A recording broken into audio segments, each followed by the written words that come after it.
Good afternoon. It's 4 p.m. Pacific time on April 15th, 2020, and it is not tax day due to the coronavirus. You now have until, I think, July 15th. I'm Dryden, Pence, and I'm going to take a few minutes and run through this, what is the fifth in a series of videos on the coronavirus, the response, the economy, the markets, and the recovery. Hopefully at the end of this video, you'll have the opportunity to have a little more perspective on what's going on, what it means to you and your family and the economy and the markets and all of these things. And then you can feel free to forward this on to whomever you like. So let's get after it.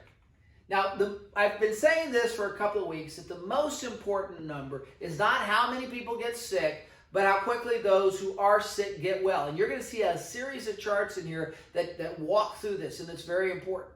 But now we've reached the point where there's a big second number. It's how many days until we begin to open the U.S. economy. That's going to be important, not just for the United States, but for the entire globe. I've talked before about the time period of endurance. Remember, people can understand and deal with a lot of stress and fear if they know how long. So it's important to have perspective. How long is this going to go on? Well, we now have hundreds of thousands of data points that we didn't have 30 days ago. We have a lot of people that have gotten sick and a lot of people that have gotten well. And the point of the matter is now we kind of understand what the time period in the cycle is. So the period of endurance is around 60 to 90 days. Here in the United States, we're at day 33 since we declared a national emergency. Day 33 since we declared a national emergency. We're at day 35 since the moment that we had our 100th case. And we're at day 33 since we declared a national emergency. So pay attention to this calendar, because quite frankly, we're 1/3 of the way through this. Every day that goes by, we're closer to the moment where things can begin to get back to normal.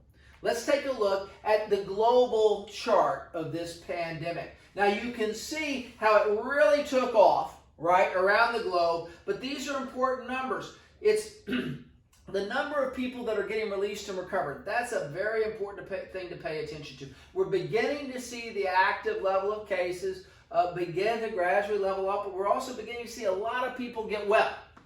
And that's important. Remember, the virus, you get sick and you're sick for 14 to 17 days and then you get well for most of the cases.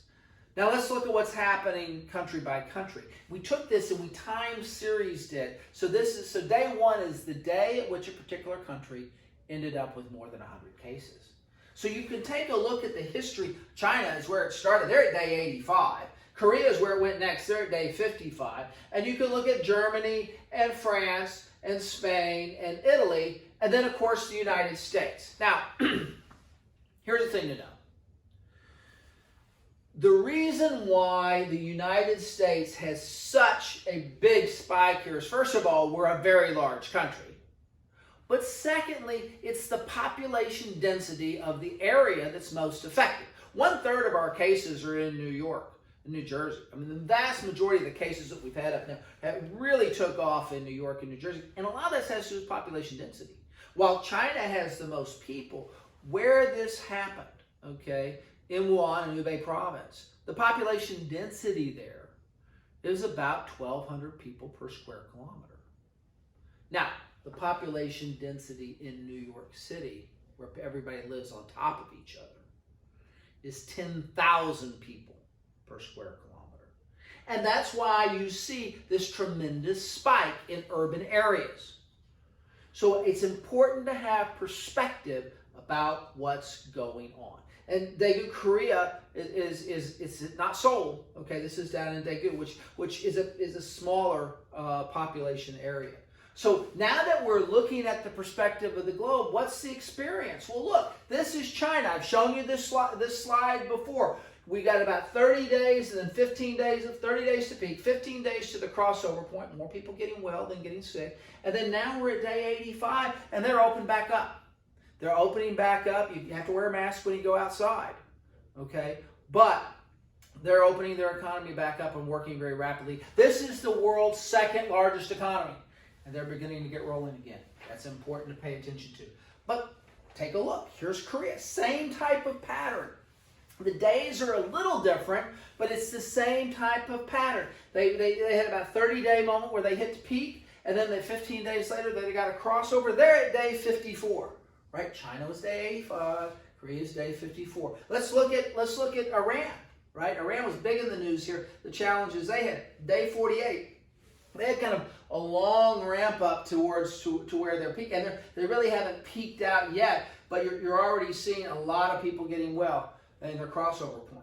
So you can see that same patterns occurring, just different time. Here's Germany. Now we tend to probably trust the data that we get out of Germany better than we do Iran. And so when we can take a look at Germany, they've hit their peak moment, and now they're seeing a lot of people get well. Now this has a lot to do with comorbidities. This has to do a lot with the healthcare service there in Germany and how they've been in front of this. But they are at day 39. So let's look at Spain, again, another European country. They're at day 38, and you can see the same pattern beginning to occur. The virus is the virus is the virus. It doesn't care what country it's in and what political system it's in.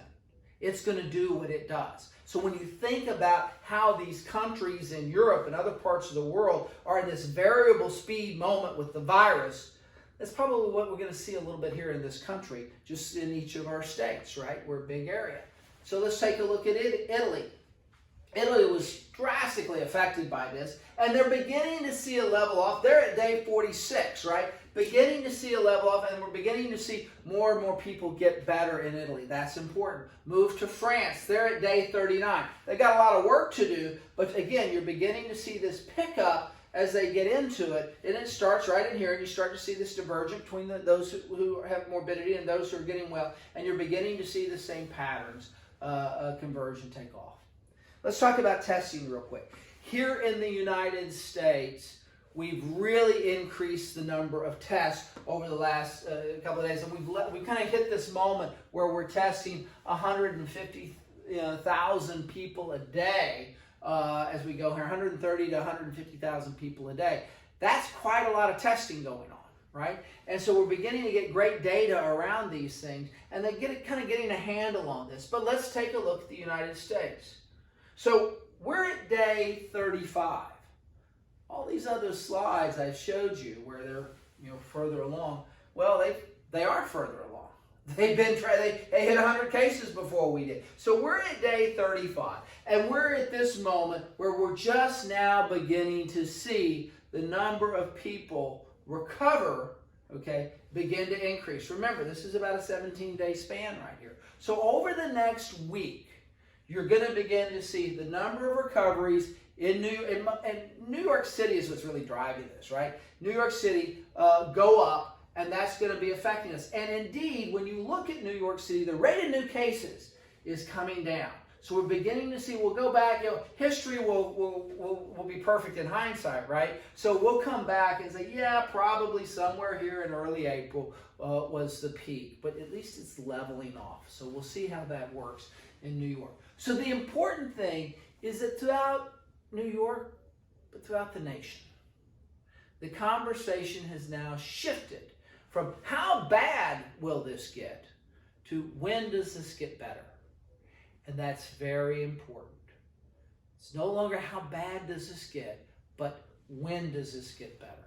Now remember, we're here, we're about 33 days since the national emergency, right? So we got a little ways to go, but we do have a pretty decent roadmap, and I've showed you a dozen charts that kind of bear that out, right? The virus is the virus is the virus. So the next question, because how long does this affect the U.S. economy? Well, the U.S. has had he's going to probably have two bad quarters, right? The first quarter is going to be bad because this happened in March. It's going to not be as good as it was going to be. Second quarter is going to be awful, right? Second quarter is going to be awful because the first month of the quarters is now, and we're still shut down. So to fix that, and of course, this is the interesting thing about news. All the news is going to come out, but nothing's surprising, right? Everybody's expecting the news to be bad, and that's important. And the news doesn't have to be good. It just has to be less bad. So the expectations are that everything is going to be pretty negative because we have this artificial shutdown of our economy. But on top of that, we now have tons of stimulus, and that's important.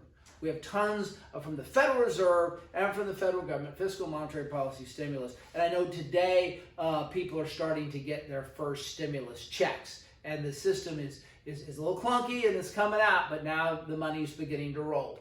And you know, this is a large economy, and it takes a little while for things to happen, but we are beginning to see the fiscal and monetary response. And a $2.1 trillion stimulus package, which is big, right? This is the equivalent of 10% of our total GDP. So you got a month or 2 months that everything slowed down, we get the equivalent of 10% of our GDP dumped on top of that. Now, we talk about additional stimulus coming in, and that's an additional $250 billion to help. The programs have been so popular that they have more applicants than they have funding. So Congress has said, we're going to do whatever it takes. And so that's what they're going to do, right? And the Fed has said, we're going to do whatever it takes. There's going to be some to and fro in the political arena about this, but the important thing to know is that over time they'll probably get there. As Winston Churchill said, you can always count on the Americans to do the right thing after they've exhausted all the other options. So I think that we begin to recognize that we're going to see this next phase of stimulus coming, and that'll be the debate over the next week or two. The important thing to know in all of this is that we're going to see a variable speed recovery.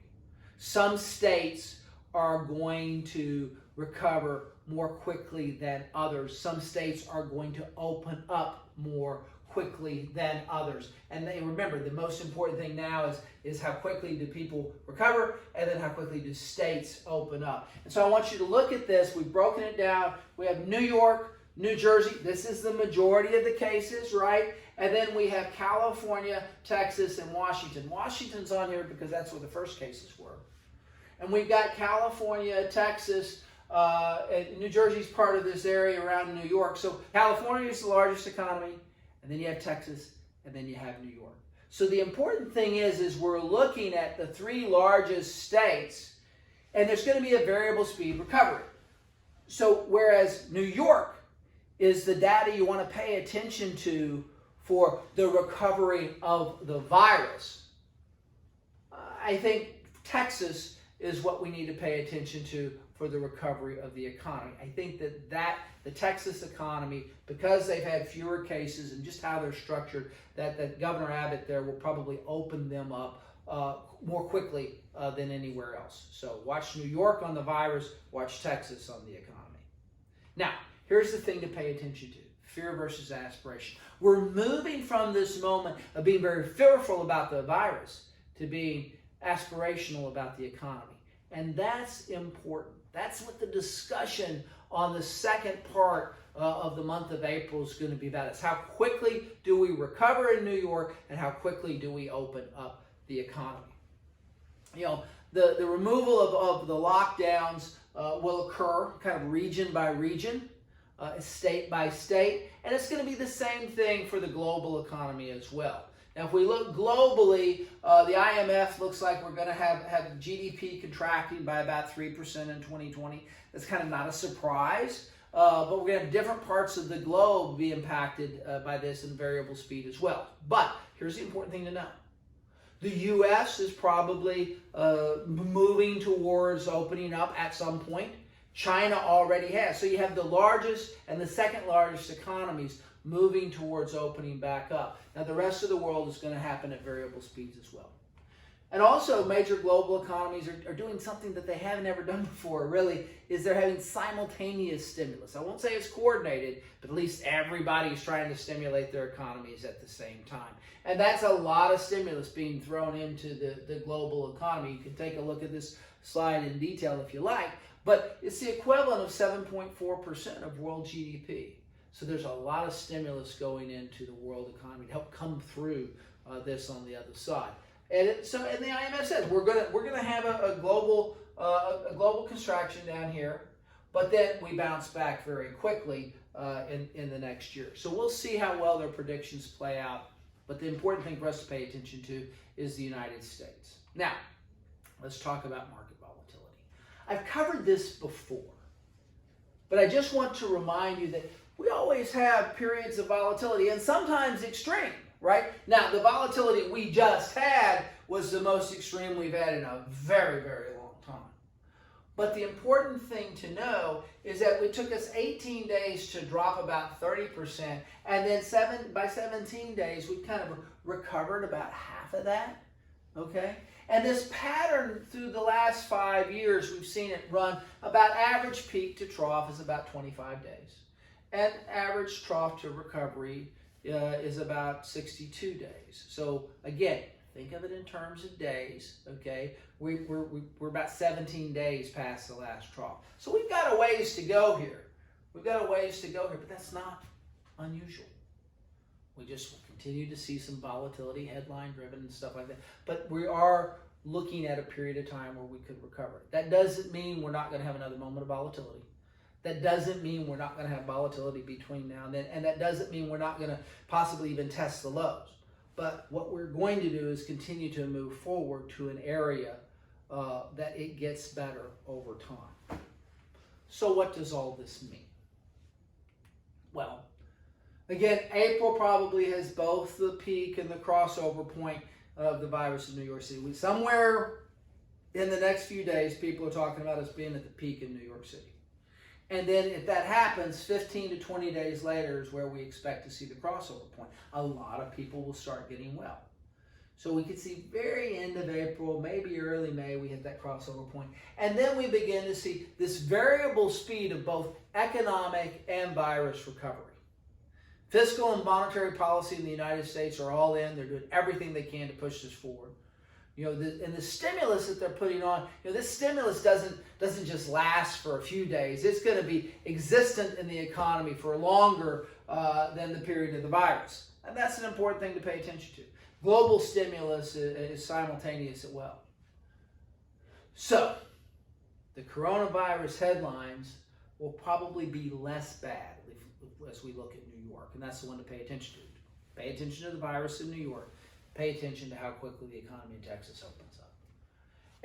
But the unemployment data is going to be horrible. You're going to see unemployment data week by week, headline by headline, over the next couple of weeks. It's going to be awful. That's to be expected. We've kind of shut the economy down, and now we have to worry about opening it back up. But do understand that as the coronavirus things get better, right? That gets better. We'll gradually begin to see a recovery on this unemployment thing, but it's going to be a laggard. And so just plan on seeing bad news on unemployment for a little while. But in the end, a lot of stimulus is coming forth to carry people through. Now, volatility in the markets will probably center around debate over the next stimulus package because the House and Senate have to get their act together, but there's a desire to put another $250 billion in it. And the debate is going to continue to shift not from how bad does it get to when do we open. And this is the positive part of the debate, right? When does it get better? And we begin to see that occur. And I'll be spending some more time on that. So if your investment time horizon is longer than a year, the best thing to do is recognize that we get through this. Now, I hope that the stuff I've shared with you today has been helpful, giving you some perspective as where we are on this journey. Where are we in this 60 to 90 day period of endurance? We're probably a third of the way through it, better than a third of the way through it now.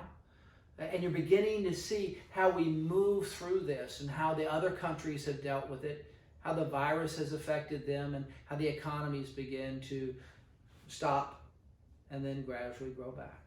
It'll be state by state. There'll be a new story every week.